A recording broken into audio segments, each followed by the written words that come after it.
Kalau anda ada masalah eczema, antara makanan yang anda tak boleh makan ialah mi goreng. Sebab mi goreng tu bahan utama dia adalah tepung gandum. Dalam tepung gandum ada gluten. Gluten itulah yang menyebabkan masalah eczema. Tapi kalau anda nak juga mi goreng, anda tak boleh, anda memang mi goreng tu favourite anda, carilah alternatif kepada mi goreng. Contohnya, tada, nampak?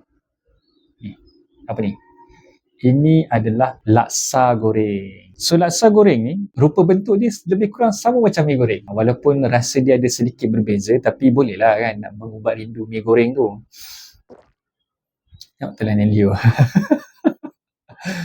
Saya cakap makanan je telan Elio. Tapi memang sedap kan. Cumanya kalau kat kedai, saya tak pasti ada ke tak jual laksa goreng ni. Jadi memang masak sendiri kat rumah lah. Beli laksa, dalam yang saya beli ni RM8 sekilo. Goreng kat rumah. So, jadilah macam mi goreng. Tapi dia laksa goreng. Bagi saya, laksa goreng ni memang sedap. Saya lagi suka laksa goreng ni daripada mi goreng. Cumanya dia kena masak sendiri je. Susah nak cari kat kedai. So, jangan risau kalau anda ada masalah eczema, anda suka makan mi goreng, carilah alternatif kepada mi goreng. Contohnya macam laksa goreng ni. So, jangan lupa, lemak kena banyak, buah kena ada, supaya nutrisi makanan kita seharian tu seimbang. Makan-makan kurus.